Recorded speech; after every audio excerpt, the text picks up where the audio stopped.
May 2014 in Arizona greeted us with unusual morning heat. At 18 Mountain View Street in suburban Phoenix, sunlight was already streaming into my kitchen. As usual, I stood with my warm coffee, gazing at the photograph on the table. It captured 2-month-old Tommy, my son Daniel, and his wife Rebecca, their faces glowing with smiles that seemed to overflow with hope for the future. Since losing my husband George 3 years ago, this house had felt a bit empty. But now, thanks to my son's family and little Tommy, life was returning. My 38 years of teaching experience was proving unexpectedly valuable, especially the lessons learned from working with students with disabilities, which became a precious asset in supporting these new parents. Today was special, Tommy's regular checkup. I'd been carefully managing my retirement savings for medical expenses, but lately, I'd grown worried. More and more tests weren't covered by insurance. Morning, Mom. Up early as usual. Turning to the voice behind me, I saw Daniel standing there. As the founding CTO of Phoenix Tech Solutions, a rising IT startup in Phoenix, he cut a sharp figure in his perfectly pressed navy suit, latest iPhone in hand. The slight wrinkles on his forehead seemed to tell of recent work pressures. I'd heard rumors that the company wasn't doing well. But my son kept up his brave face, typical of his perfectionist nature that feared admitting failure. Is Tommy still sleeping? No, Rebecca's dressing him. Seems she's taking her time choosing the perfect outfit for today's Instagram post. I couldn't help but sigh at those words. Rebecca, raised in wealth, couldn't lower her living standards even after marriage. Dreaming of becoming a mommy influencer, her follower count was steadily growing, along with the expenses of keeping up appearances. We're ready. Tommy looks absolutely angelic today. Rebecca descended the stairs, every inch the perfect celebrity mom in her Ralph Lauren dress, Hermes scarf, and Jimmy Choo flats. Tommy was dressed in a pale blue baby Dior romper. He looks adorable, I said, though my eyes were drawn to where the price tags had been removed. These expenses surely couldn't be covered by Daniel's salary alone. Was this why he'd been working such late hours lately? In the car heading to Mayo Clinic, I kept glancing at the photo. The family's happy smiles. Yet somehow, anxiety churned in my gut. I couldn't shake what I'd heard from Daniel's former colleague last week, rumors about a major bug in Phoenix Tech Solutions' flagship product, with key clients canceling contracts left and right. At the hospital, the pediatric floor was already bustling with parents and children. After checking in, I was preparing Tommy's milk in the waiting room when he suddenly started crying differently than usual. In that moment, a flash of worry shot through my heart. Entering Dr. Thompson's examination room, the atmosphere felt heavier than ever. The veteran pediatrician's expression was more serious than I'd ever seen. "Mrs. Wilson, we need to talk." Those words began an explanation of test results that would change our world forever. Severe audiovisual impairment. Due to congenital CMV infection, Tommy has serious disabilities affecting both his hearing and vision. The doctor's words echoed like distant thunder. Over $150,000 in annual treatment costs. experimental treatments not covered by insurance. 24-hour care. Each word sank like lead into our hearts. This treatment is experimental, but if we start early, there's potential for improvement. However, as Dr. Thompson continued, I watched the color drain from Daniel's face. Rebecca clutched her smartphone with trembling hands, staring at the screen. And I held Tommy's tiny hand, repeating, "We'll manage somehow," like a mantra. From that day, visible changes began in our family. First, Rebecca's social media updates suddenly stopped. The daily parenting diary and family photos that she had religiously posted vanished.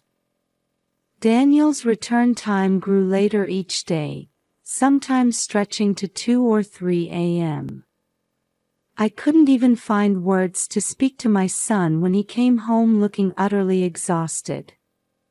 Conversations between the couple dwindled, and Tommy's care gradually fell to me. Hospital bills piled up, and past due notices started arriving. The family atmosphere deteriorated rapidly, with the once bright laughter now existing only in memory. Then, one rainy night, I accidentally discovered documents in Daniel's home office. Internal documents showing the company's management crisis, high-interest personal loan certificates, and overdue medical bill notices. Everything seemed ready to collapse like a house of cards. Outside, an Arizona monsoon storm raged, as if prophesying the trials ahead.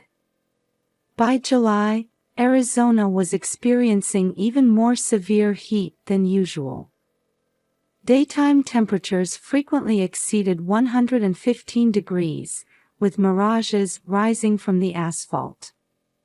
In our living room, Tommy napped on a special cooling mat.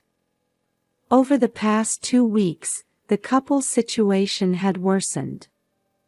Daniel still couldn't tell me he'd lost his job at the company. But a mother's intuition told me something had been pushed beyond the point of no return. Rebecca was unrecognizable from her former glamorous self. Her designer dresses had been replaced with second-hand clothes, her once perfect hairstyle now disheveled. Her social media accounts remained abandoned. I'd heard her relationship with her parents had ended after they refused her request for a loan. "Mom," Daniel said that afternoon, "tomorrow, we'll take care of Tommy. You should take a break." There was something hollow in his voice, but I felt a faint hope at this rare offer. "Thank you, Daniel. But I'm fine." "Please, Mom," his voice trembling. "Let us take care of him tomorrow." That night, I went to bed with an uneasy feeling. Outside, the desert wind made ominous sounds. The next day, Daniel and Rebecca left with Tommy. Rebecca hid her face behind large sunglasses, barely speaking. Daniel seemed distracted. "Are you feeling unwell?" I asked. "I'm fine. Just tired," Rebecca answered softly. I hugged Tommy then. Tighter and longer than usual, as if sensing it might be the last time. "We'll be back," were the last words I heard from my son. 2 a.m. On a gravel road off Route 66. An SUV stopped in the desolate desert, illuminated only by moonlight. In this barren land dotted with cacti and rocks, even in summer, the night desert was cold, with wind whipping up sand. Is this really our only option? Rebecca's trembling voice echoed in the car. We have no choice. Daniel's voice was cold, emotions suppressed. We can't keep paying for the treatments. The company's finished. Bankruptcy is inevitable. But... Rebecca sobbed, staring at the car seat in the back. Let's get rid of this burden. Daniel's words disappeared into the night wind. They abandoned the sleeping Tommy, car seat and all, in the desert. A tiny life left on the parched earth. In the Arizona desert in July, where daytime temperatures approach 120 degrees. The SUV's engine noise kicked up gravel, vanishing into the darkness. All that remained was the cry of a baby who had awakened, gradually swallowed by the vast silence of the desert. The next morning, I started making calls early. Both Daniel and Rebecca's cell phones gave the same message: the phone is either turned off or outside the service area. Driven by anxiety, I called the police. The search began several hours later. Navajo police officer John Begay was the first to arrive at the scene. He instinctively insisted on searching the desert areas. There are old stories in this region, John spoke quietly. Places of spiritual trial. Where lost souls make their final choices. Using social media location data, they traced Daniel and Rebecca's car route. A volunteer search party of young Navajo people organized themselves, drawing on their intimate knowledge of the desert terrain. Please wait here. We will find Tommy. The search continued under the scorching sun. It was a race against time. Everyone carried the same worry: how long could an infant survive in the July Arizona desert? Miraculously, 12 hours after being abandoned, Tommy was found alive, despite severe dehydration. He was immediately airlifted to emergency care. His small life's resilience would later become known as the Desert Miracle. But Daniel and Rebecca were nowhere to be found. Later investigation would reveal their escape to Mexico. And more facts would come to light. Embezzlement at the company. Hidden massive debts. Complete deletion of social media accounts. Everything had been planned. That night, in the ICU, I held Tommy's tiny hand as he slept. The steady rhythm of the monitors testified to his life force. Grandma will protect you, no matter what. My resolve crystallized in that moment. The court appointed me as temporary guardian. Media crews camped outside the hospital, reporting on the story daily. Yet amid the chaos, a strange peace settled in my heart. This was the beginning of a new life. No matter how difficult the path ahead might be. By winter, our home in suburban Phoenix had transformed completely. The barrier-free interior now featured sensory stimulation equipment recommended by specialists, and tactile picture books hung on the walls. These renovations were made possible by unexpected circles of support. 5 months after the incident, the Navajo community that had found Tommy in the desert continued to support us.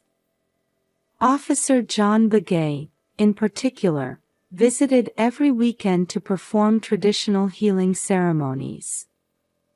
This child has a special soul, John would say as ceremonial smoke rose. Those who survive the desert's trial are given the power of creation. This is our ancient teaching. Those words would eventually prove true. The first change was Tommy's response to vibrations. Though he struggled with normal sounds, he showed remarkable sensitivity to low-frequency vibrations. This is an unusual case. The Mayo Clinic specialist explained while reviewing test results. His brain might be processing certain vibrations in a unique way. The fundraising efforts by my former colleagues spread beyond expectations. Students I'd taught over my 38-year teaching career returned as supporters. Among them was a former visually impaired student I had taught. Mrs. Wilson's teaching was special. He said, signing along with his words. Now it's our turn to give back. Support circles on social media grew rapidly. Ironically, the social media influence Rebecca had once sought was now realized in the form of support for Tommy. We also began collaborating with Desert Bloom, a local support group for children with disabilities. They provided cutting-edge assistance technology and experienced therapists. I returned to teaching part-time at a special needs school. This wasn't just for income, it was also to gain new knowledge for Tommy's sake. Learning sign language and communication methods became our daily routine. Though some days brought tears of frustration, Tommy's small progress always renewed my hope. Then, around his second birthday, an unexpected talent began to emerge. It happened on a rainy day. Tommy started swaying to the rhythm of raindrops hitting the window. He was responding with his whole body to sounds he shouldn't normally be able to hear. This might be musical talent. Music therapist Sarah Martinez pointed out. The ability to feel music through vibrations. It's a special gift. Experimental treatments were also showing gradual results. Partial hearing recovery. Introduction of new hearing aid technology. Utilization of visual assistance devices. Each step was small, but we were definitely moving forward.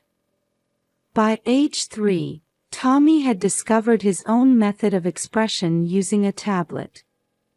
He created vibration patterns that converted into music. This talent further blossomed when he encountered traditional Navajo music.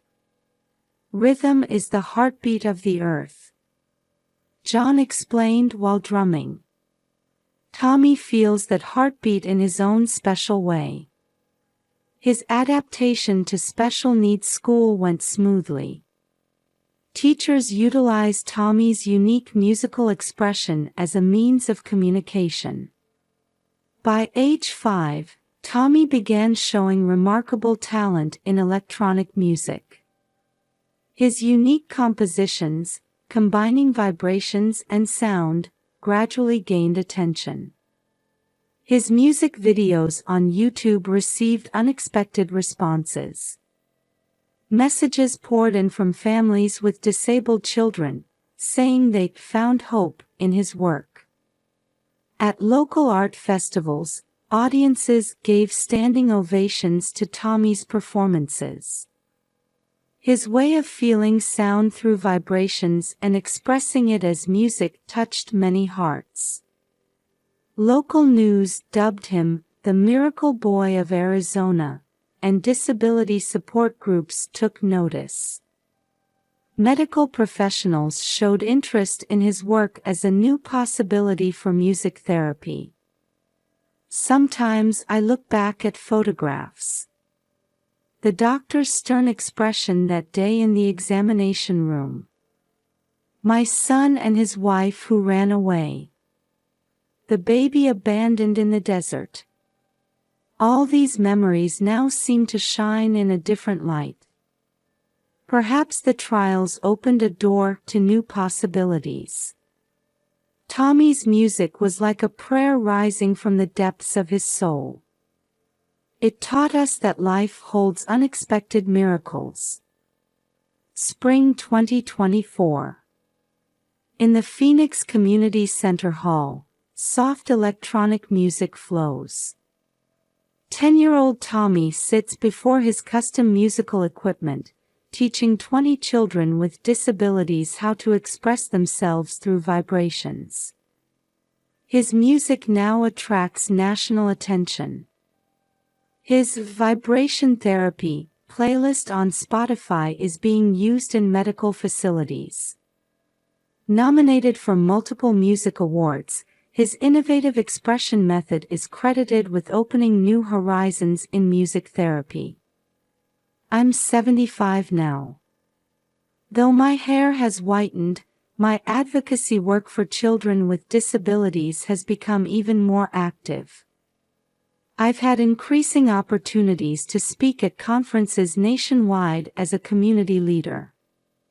That day's class maintained its usual warm atmosphere. Tommy was creating music with the children using his specially developed tactile electronic instruments. Then it happened suddenly. Two shadows appeared in the classroom doorway. At first, I didn't recognize them. A thin man in a cheap polo shirt and a tired-looking middle-aged woman. They stood there with trembling hands, holding a piece of paper.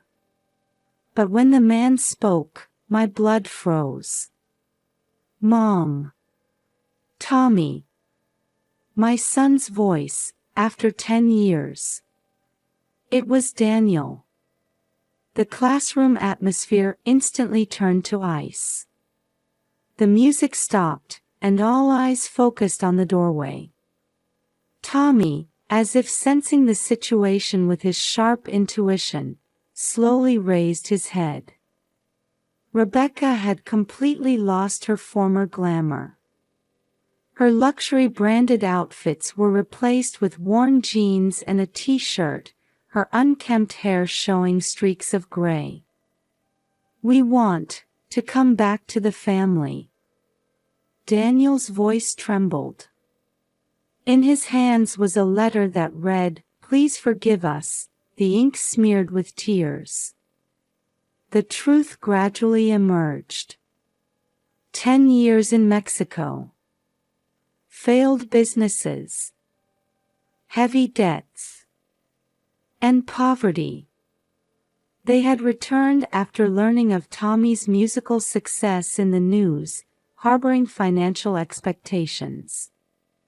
Rebecca confessed to receiving rehabilitation for social media addiction.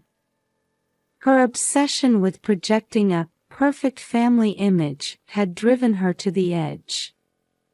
And then came the most crucial moment. Tommy's response. When he saw his parents, he stood still for a moment.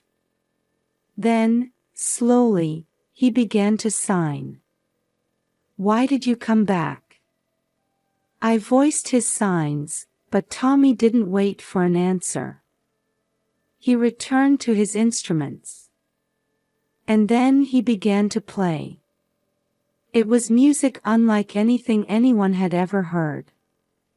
Starting with low vibrations like desert winds, building into a whirlwind of sound. Deep sadness, anger, and something else. Not forgiveness, but not hatred either. Complex emotions filled the room through his music. By the time the performance ended, everyone in the room was in tears. The Wilsons, the children and their families, and me. Tommy signed again. "I already have a family. But I would like to hear your music too." These words seemed both like absolution across 10 years and the beginning of a new trial. However, the events of that day were far from over. Daniel and Rebecca's sudden reappearance would trigger new legal issues. The battle between their claim for parental rights and our protection of Tommy's best interests was just beginning. As we left the classroom, I held Tommy's hand. His palm seemed to still hold the vibrations from his instruments. It felt like the pulse of a new chapter beginning. In the Arizona State Courthouse, amid the hum of air conditioning, the custody hearing for Tommy continued. The Wilsons argued about their 10 years of life in Mexico and efforts at rehabilitation. Their lawyer repeatedly claimed biological parents have the right to raise their child. But their argument had a fatal flaw. Defendant Daniel Wilson, what were you thinking when you abandoned Tommy in the desert? At the prosecutor's sharp question, Daniel lowered his head. His voice trembled. I was too obsessed with perfection. I thought a child with disabilities would ruin the perfect life I envisioned. Officer John Begay took the witness stand. He recounted the circumstances of finding Tommy 10 years ago, his words measured but weighted with gravity. The desert temperature was 118 degrees. Well beyond an infant's survival limit. Yet strangely, around Tommy, the temperature was slightly lower. As if the desert spirits were protecting him. Community representatives testified next. Many people who had supported Tommy's growth testified about his talent and our family bonds. Medical professionals submitted 10 years of treatment records. Continuous treatment, with all costs covered by me and the community. Meanwhile, there had never been any support from the Wilsons. But the turning point in this trial came from Tommy's unique testimony. Your Honor, I addressed the judge. Would you allow Tommy to testify through music? After considering this unusual request, the judge nodded. Electronic instruments were brought into the courtroom. Tommy transformed 10 years of emotions into music. The first sounds expressed the scorching desert. Low, heavy vibrations. A faint baby's cry mixed in. The sounds gradually changed to express the relief of being rescued by the Navajo people, then the beginning of his new life with me. Joy, pain, hope, and love. As the music enveloped the courtroom, everyone held their breath. Tears streamed down the Wilsons' cheeks. After the performance, Tommy signed. I interpreted. I love my current family. But I want to know about you too. At that moment, the Wilsons stood up. We withdraw. Daniel's voice echoed in the courtroom. We withdraw our custody claim. Rebecca stood too, continuing with a trembling voice. We were wrong. We won't destroy Tommy's life again. The courtroom fell into deep silence. The judge closed his eyes in thought before delivering the verdict. Custody will remain with Martha Wilson. However, the Wilsons are granted graduated visitation rights. Under social worker supervision, regular visits will be allowed to work toward relationship restoration. Tommy gave a small nod at these words. 1 month after the verdict. A special dinner was held at our house in suburban Phoenix. The Wilsons, John Begay, Sarah the music therapist, and many community members gathered. At the center of the table sat the old family photograph. Next to it, a new photo showed the smiles of an even larger family. Tommy performed a special piece. This time, the tones were bright with hope. The music seemed to express the shape of our new family. "This is our new beginning," I whispered, holding Tommy's shoulders. Outside, the Arizona sunset painted the desert red. The place of our trial had become the stage for our new story. "Grandma," Tommy signed. "Music has the power to heal souls. The Navajo people taught me that." I nodded, reflecting on these 10 years. Sometimes trials bring unexpected gifts. Tommy's talent, community bonds, and now, this new form of family. "Let's create a new song." Everyone smiled at Tommy's signing. It was more than the restoration the judge spoke of. We were beginning to weave a new family story together. The tiny life abandoned in the desert now creates music that changes many lives. Those melodies of compassion, healing wounded souls and pointing toward new hope, echo across the Arizona landscape.